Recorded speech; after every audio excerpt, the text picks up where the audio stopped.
Ito ay downhill tapos curve pa siya. So, ang paa mo ay nasa brake lang.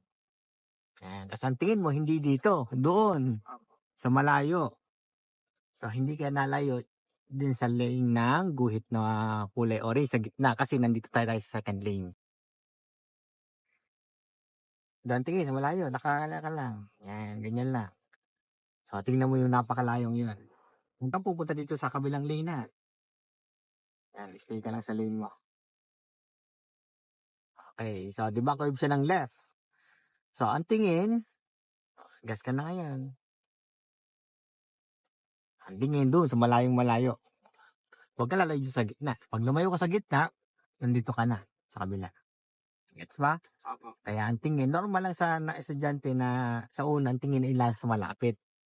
So, habang tumatagal, laging palayo. Opo. Look for... Oo. Mas maganda, mas malayo. Ganyan pong guide po sa akin. Yes, kasi normal lang sa estudyante o normal lang sa na beginners na malapit ang tingin. Opo. Kaya dapat malayo talaga. Kaya po, ni-focus ko lang po yung pagtingin po sa malayo. Yes. Tapos isipin mo lagi, sasakyan dinadrive mo, saan ba napunta? Hindi mo tititigan dapat yung nasa unahan o yung mga na-overtake. Isipin mo, sasakyan dinadrive mo, saan ba na punta? Left tayo?